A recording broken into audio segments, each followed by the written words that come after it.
With stunning views and a downtown filled with fun options, Lancaster seems to have something for everyone and a piece of history around every corner. How many artifacts have you collected, these historical artifacts? A lot? That is a big number, yes. Gary Chamberlain is with the Lancaster Historical Society, housed inside the 1780 Wilder Holton House. The oldest two-story frame house in Coos County.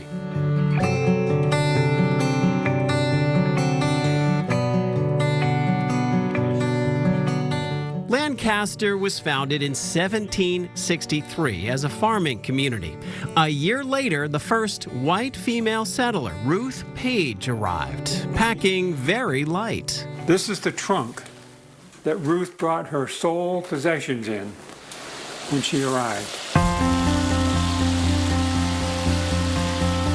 Over generations, Lancaster would grow into a thriving community, known for Weeks State Park, the famous Lancaster Fair, and a fox sculpture on Main Street, put here in 1915 as part of Lancaster's 150th birthday. Fox is supposed to represent the wilderness before the settlers came.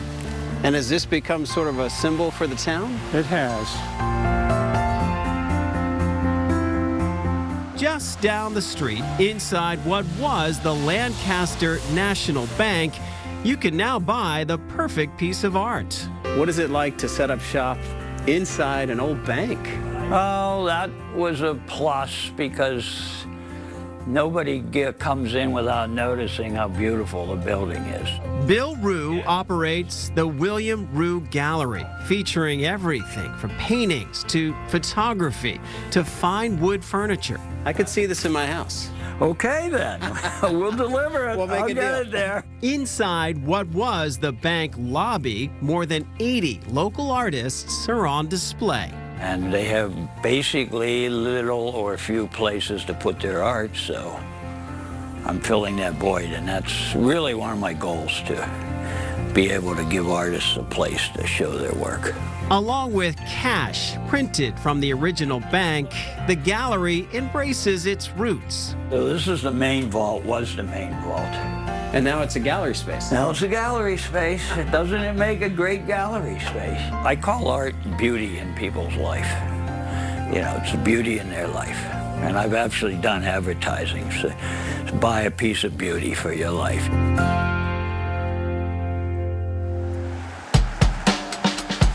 Next, we head downstairs in what used to be the bank basement. Just feet from the Israel River, you'll find the Copper Pig Brewery, complete with old bank furnishings. The bar setting was the check cashing area from upstairs. The bars over there are all from the safe deposit box. Owner Mike Holland says they actually transformed an old vault into a cooler for the kegs. How thick were the walls when you jackhammered through? We're guessing a little over 3 feet.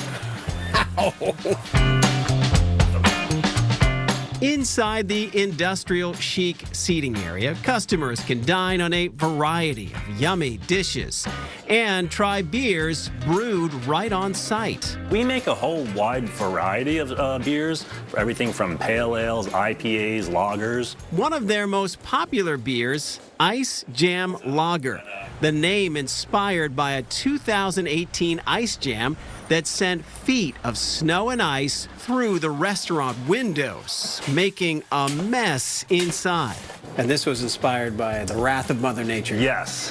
What started as a couple of guys brewing at home is now part of a growing list of places to dine out in Lancaster. You know, it was always just a pipe dream, if it were, but then to finally make it a reality, you know, you had to like be pinched to say, is this real?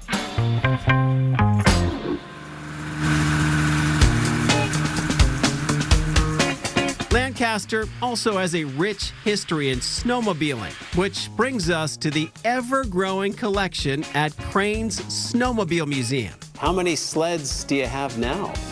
Well, in here there's over 155 easy now, because I brought these two more in, and I don't know I'm not sure if I keep saying 150 something sleds.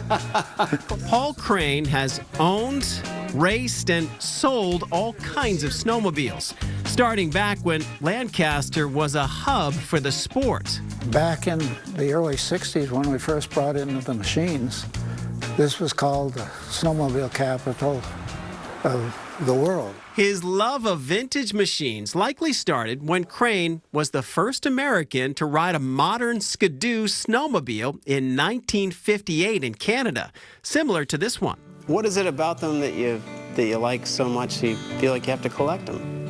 Well, just, I guess it's a fever, I guess you could say. Now you can find snowmobiles of all shapes and sizes, with brand names like Phantom, Sears, and Blue Goose, even a 1926 Model T. This here is a foot narrower than the average Model T because the center of the ski and the center of the ski there is the same as a sleigh with a horse. So it run in the same track. Yep, these old machines still run. Paul let me try out a 1961 Skidoo. Top speed about 15 miles an hour. That's what it was like to ride in 1961. I felt like it was going pretty fast, though. The collection is open by appointment, added to the list of many fun stops in the gateway to the Great North Woods, Lancaster, New Hampshire.